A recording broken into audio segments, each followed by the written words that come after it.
안녕하세요. 미국과 캐나다에서 아이들에게 수학을 가르치고 있는 진아쌤입니다.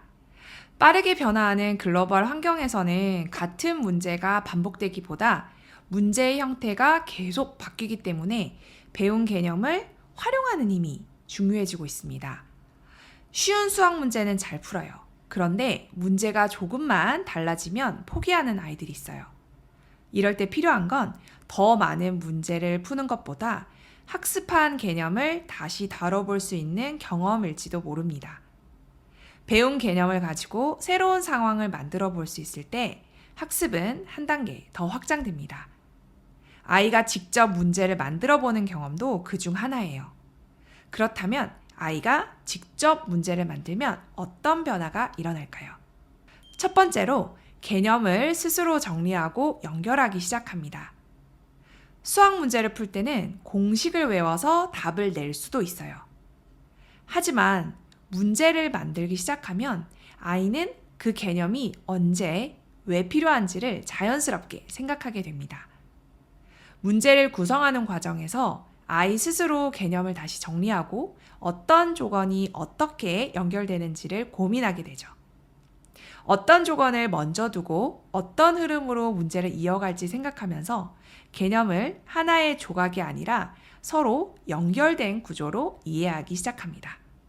두 번째로 배운 개념을 새로운 상황에 적용하는 힘이 길러집니다.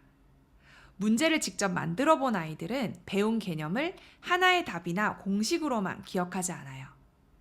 조건이나 숫자가 달라져도 같은 개념을 떠올리고 새로운 상황에 맞게 다시 적용해 보려는 시도를 하죠. 이런 경험들이 쌓이면 새로운 유형의 문제를 만났을 때도 당황하기보다는 개념을 활용하여 생각하면서 차분하게 접근할 수 있게 됩니다. 세 번째로는 공부를 대하는 태도가 달라집니다. 문제를 자주 만들어 보는 아이들은 문제를 풀어야 하는 숙제가 아니라 이해해서 만들어 볼 수 있는 것으로 바라보기 시작해요. 이 변화는 응용 문제에 대한 부담을 줄여주고 새로운 문제에도 조금 더 자신 있게 도전할 수 있도록 도와줍니다. 수학을 대하는 태도 자체가 조금씩 달라지는 거죠. 메이플 수학 수업에서는 배운 개념을 바탕으로 문제를 다시 구성해보는 활동을 자주 하고 있어요. 처음에는 아이들이 부담스러워하지 않을까 걱정했었는데 의외로 이 시간을 참 좋아하더라고요. 우리 부모님들도 아이의 공부를 도울 때 이렇게 물어보시면 좋아요. 여기서 이 문장을 바꾸면 문제는 어떻게 달라질까?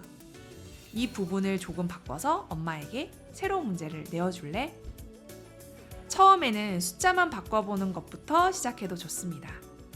이렇게 문제를 재구성하는 과정에서 아이의 생각은 한 단계 더 확장될 거예요. 아이를 행복한 글로벌 인재로 키우고 싶다면 채널 구독해주시고 진아쌤과 함께해요.